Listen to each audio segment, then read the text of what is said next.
Warding in the mid and late game depends a lot more on whether you're ahead, even, or behind. Generally, if you're ahead, you want to deep ward. If you're even, you want to ward in the middle area.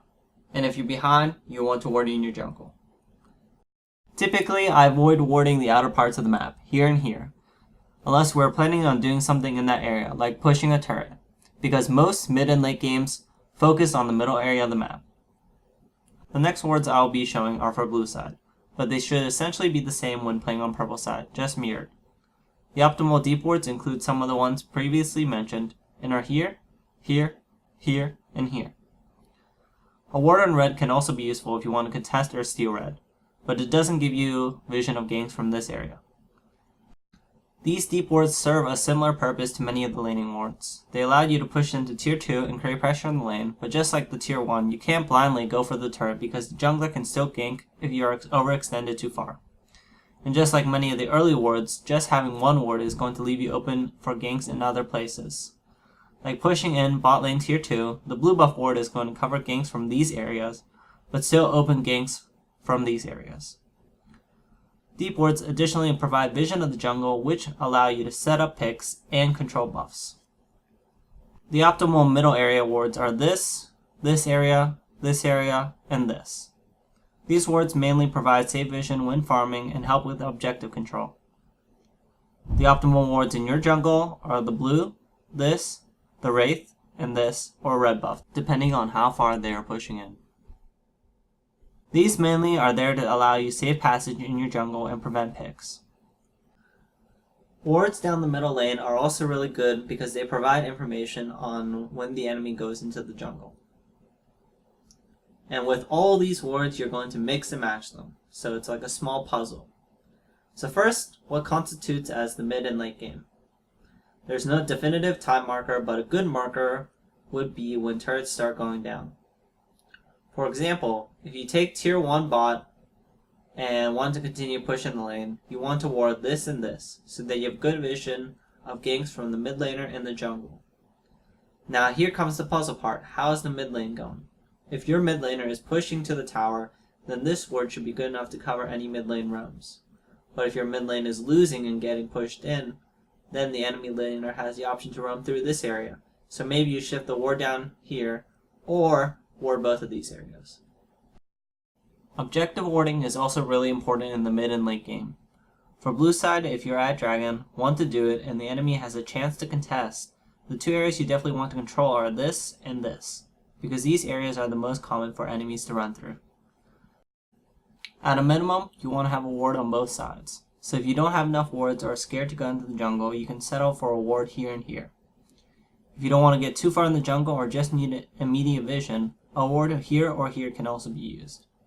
Ideally, having these 3 wards is going to be the best setup because it gives you the most optimal amount of information on where they're coming from and allows you to set up for picks. Most of the time, you don't need vision of the left side because it is uncommon for players to use. Also, if you push out mid lane, the enemy will pull minions into the jungle, giving you vision. But if they clear the minions or something else makes you think that they will use this area to enter the jungle, both these wards are good for this situation. Now if you're warding so that you can contest dragon, the main spots are this bush, at dragon, and this bush. This bush can give you information on dragon and allow safer passage into the river. Yet it is less likely to get pinked or swept than the dragon ward. A ward in this bush has similar purposes but has a little less visions with similar chances of getting pinked or swept. A ward on this left side can help contest from the left side. Deeper wards can help you know earlier if they're doing dragon. Wards in your jungle can help you prevent from getting picked if you feel that the enemy is trying to set up picks. For purple side, the warding is very similar, just a reverse of the offensive and defensive wards. When doing dragon, this is the most important wards because most players go through here to contest or use this wall to try to steal dragon. You want to place this ward in the center because it is going to give more vision in this area, which allows you to prevent steals. If there are enemies in the bot lane or you think they're going to come from the bot lane, then you want to ward this tri-bush. If you expect the enemy to contest, then you should ward this bush so you can prevent engages and picks. Just as I said before, people don't really use the left side to enter. And even if they do, a ward here can be good enough for that. But if you feel that it is going to be useful, then you can ward this. Deep wards at wraiths or red can also be useful if you want to use the dragon to set up picks. Defensive dragon wards would be this bush, and dragon. These two bushes are going to help you get vision of dragon if it gets pinked or swept, and are less likely to get pinked or swept than the dragon ward. A ward in this bush here also serves the same purpose with a little less vision and probably just as likely to get pinked or swept as the others. If you're behind by a lot or think they are going to try to set up picks, you should consider warding these two bushes. For both sides, you can ward in these two spots more as tricky wards to avoid getting pinked or swept. They don't give vision directly on dragon, but they can give quite a lot of information about it. For Baron, the wards are going to be very similar as for dragon, so I'll be focusing a little less on reasoning. For blue side, when setting up for it, you want to have this, and this warded. Having deep wards is more important for Baron because it takes a lot longer to do, so that extra information is vital for making good decisions. Both of these wards are for setting up picks and denying the enemy's ability to ward Baron. The top tri-bush is not really necessary to ward unless the enemy gives you a reason to, because most players don't use that route. This bush should be warded if you feel that their enemy is going to contest, because it allows to have better vision for engages in teamfights. A ward in this bush is more important than it is for dragon because it is used more often, but typically I only ward it when the enemy gives me a reason to. For defensive wards, you want to ward here, and Baron. This ward has the same use as it does at dragon.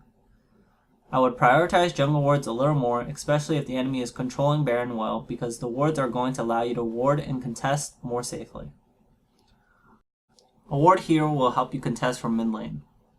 This ward also is useful if you don't have any direct vision of Baron and allows you to ward more safely from this direction, and sometimes you might end up spotting players roaming in this area.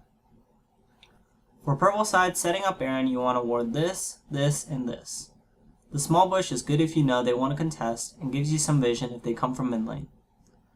This ward you can also shift down if you need it quicker or scared of going in too far. Ward this bush if you think they will enter from mid lane. Sometimes you can also ward this if you fear people trying to sneak in and steal from this area. For defensive wards, you want to ward here, and Baron. This ward has the same use as it does at dragon. Again, I would prioritize jungle wards a little more, especially if the enemy is controlling Baron well, because the wards are going to allow you to ward and contest more safely. A ward here will help contest from mid lane. This ward is also very useful if you don't have any direct vision of Baron and allows you to ward more safely from this direction, and sometimes you might end up spotting players roaming in this area. Some tricky wards that you can place when the other team is clearing vision well are this, and this. This one actually cuts off at Baron, but it can still give you good information what the opponent is doing.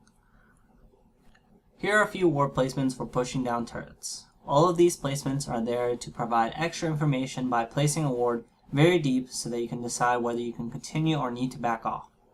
They are not very common in solo queue because most of the time your opponents are going to set up something that you want to ward for, and is going to be used more in high levels of play. For bot lane tier 2, you want to ward this area. For mid lane tier 2, warding this side is typically favored because you want to create picks or land poke from this corner. This side is not very common because it is harder to set up engage from here, and a ward in the wraith bush is usually good enough. For top lane tier 2, you want to ward this. When pushing inhibitor turrets, you want to ward over the wall close to the turret you're pushing. Alright, and that wraps up my guide. Thanks for watching.